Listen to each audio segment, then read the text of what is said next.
Hi students, welcome to my channel. Hi students, இப்போ 9th மேக்ஸில் exercise 2.2ல 5th some பார்க்கலாம். Without actual division, find which of the following rational numbers have terminating decimal expansion அப்படின்னு கேட்குறாங்க. அதாவது without actual டிவிஷன்னா எப்படி பண்ணுவோம், நம்ம எப்படி நார்மலாக அப்படி பண்ணுவோம் இல்லையா, இந்த மாதிரி டினாமினேட்டரை வெளியில் போட்டு இப்படி செய்வோம் இல்லையா, அந்த மாதிரி டிவிஷன் பண்ணாமல் எப்படி இதை கண்டுபிடிக்கிறதுன்னு கேட்குறாங்க. டெர்மினேட்டிங்கா or non terminating recurring decimal expansion இதுக்கு இருக்கா அப்படின்னு சொல்லி கண்டுபிடிக்க சொல்கிறாங்க. சரிங்களா? வகுத்தல் முறையை பயன்படுத்தாமல் பின் வருவனவற்றுள் எவை முடிவொரு தசம விரிவை பெற்றிருக்கும் என காண்க அப்படின்னு சொல்லி கண்டுபிடிக்க சொல்கிறாங்க. சரி, ஃபஸ்ட்டு சப்டிவிஷன் பாருங்கள். 7/128ன்னு இருக்குது. இது என்னது? P/Q ஃபார்மில் இருக்குது. இது ஒரு ரேஷனல் நம்பர். இதுக்கு வந்து நம்ம டெர்மினேட்டிங் டெசிமல் இருக்கா அல்லது நான் டெர்மினேட்டிங் டெசிமல்ஸ் இருக்கா அப்படின்னு சொல்லி நம்ம கண்டுபிடிக்கணும். நார்மல் டிவிஷனை யூஸ் பண்ணக்கூடாது. ஸோ இதுக்கு வந்து ஒரு ஃபார்ம் இருக்குது. அது என்னென்னா P/2m × 5n அப்படின்னு சொல்லி ஒரு ஃபார்ம் இருக்குது. இது என்ன அப்படின்னா, Pன்றது வந்து நியூமரேட்டரில் இருக்கிற நம்பர். ஓகேங்களா? இந்த டினாமினேட்டரில் இருக்குது பார்த்தீங்களா, 2m × 5n அப்படின்ட்டு இந்த டினாமினேட்டரில் இருக்கிற நம்பரை வந்து இந்த ஃபார்மேட்க்கு கொண்டு வர முடியும். இது டெர்மினேட்டிங்காக இருந்தது அப்படின்னா, ஓகேவா, டெர்மினேட்டிங்காக இருந்துச்சு அப்படின்னா இந்த ஃபார்முக்கு நம்ம கொண்டு வர முடியும். முடிவுறு தசம எண்ணாக இருந்தது அப்படின்னா இந்த ஃபார்மேட்க்கு நம்ம கொண்டு வர முடியும். எப்படி கொண்டு வரலான்னு பார்ப்போம். இப்போ பாருங்கள், 128 வந்து நம்ம காரணிப்படுத்துக முறையில் செஞ்சு பார்க்கலாம். சரிங்களா? ஃபேக்டரைசேஷன் மெத்தடில் இப்போ பண்ணி பார்க்க போகிறோம். 2 டைம்ஸ் பண்ணலாமா? 6 2s are 12, 4 2s are 8, 3 2s are 6, 2 2s are 4, 1 2 is 2, remaining 1, 6 2s are 12, 8 2s are 16, 4 2s are 8, 2 2s are 4, 2 1. ஓகேங்களா? இப்போ எத்தனை டைம்ஸ் வருது? 2 1 2 3 4 5 6 7 டைம்ஸ் வருது. P அப்படின்றது நியூமரேட்டரில் இருக்கிற நம்பர்னு சொல்லிட்டு ஸோ 7 அப்படியே எழுதிக்கோங்க. இப்போ பாருங்கள், இது 7 டைம்ஸ் வருது 2. அப்போ 2m அப்படின்றது இது எத்தனை டைம்ஸ் வருதோ அதை போடுறது. அதே மாதிரி நம்ம 5ம் எத்தனை டைம்ஸ் வருதோ அதை போடுறது. இப்போ பாருங்கள், 2m வந்து நமக்கு 7 டைம்ஸ் வந்திருக்கு. × 5 வந்து நமக்கு வரல. ஸோ அது வந்து 0ன்னு போட்டுக்கலாம். எண்ணுக்கு வந்து நம்ம 0ன்னு ஆட் பண்ணிக்கலாம். ஏன் அப்படின்னா இங்கே பாருங்கள், anything power 0 = 1. ஸோ இப்போ 2^7 × 1 2^7 தான் வரும். ஓகேவா? அதனால தான் நான் இதை போட்டிருக்கேன். ஸோ 5^0ன்னு போட்டுக்கலாம். இப்போ நமக்கு என்ன கிடச்சிருக்கு அப்படின்னா இந்த ஃபார்மேட்டில் எழுத முடியுது. இப்போ இந்த ஃபார்மேட்டில் எழுத முடிஞ்சது அப்படின்னா இது வந்து டெர்மினேட்டிங் டெசிமலாக இருக்கும். ஓகேங்களா? So 7/128 has a terminating decimal expansion. அவ்வளோதான். ஓகேங்களா? முடிவுறும்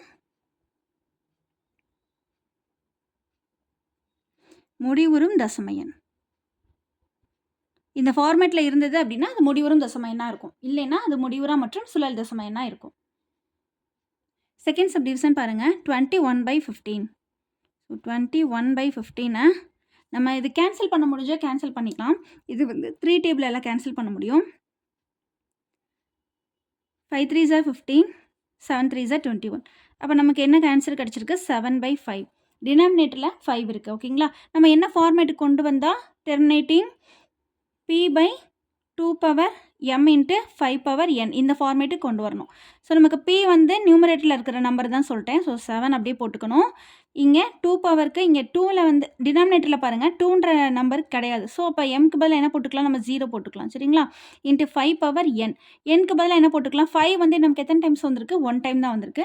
ஸோ 5/1 இந்த ஃபார்மேட்டில் எழுத முடியுது அப்படின்னா அது நமக்கு டெர்மினேட்டிங் டெசிமலாக தான் இருக்கும். அப்போ 21/15 has a terminating decimal expansion. ஓகேங்களா? முடிவுறும் தசம எண்.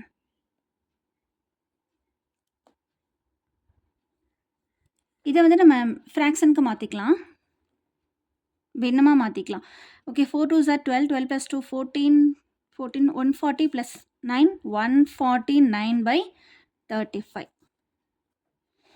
ஓகேங்களா? இப்போ டினாமினேட்டரில் இருக்கிற நம்பரை செக் பண்ணிடலாமா? காரணிப்படுத்துக முறையில் செக் பண்ணலாம். ஓகேங்களா? Factorisation method. ஸோ 5 டைம்ஸ் போடலாமா? இதை 5 டேபிளில் போடலாம். 5 டேபிளில் போட்டால் 7 5s are 35. So 7 times 1. அப்போ இங்கே எப்படி எழுத முடியும்? P by நமக்கு என்ன ஃபார்மேட்டில் இருக்கணும்? P by 2 power m into 5 power n இந்த ஃபார்மேட்டில் இருக்கணும் இல்லையா? ஸோ Pக்கு பதில் நம்ம நியூமரேட்டரில் இருக்கிற நம்பர் அப்படியே போட போகிறோம். 149 divided pi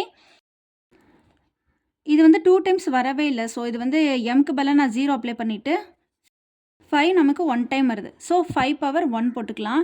into 7 power 1 7ம் 1 time வருது. அதனால் நான் 7க்கும் இப்படி போடுறதுனால இந்த ஃபார்மேட்டில் வரல அப்படி தானே. இந்த ஃபார்மேட்டில் வராததுனால நம்ம என்ன எழுதிக்கலாம் அப்படின்னா 4 9/35 ஹஸ் அ நான் டெர்மினேட்டிங் நம்பராக இருக்கும். இது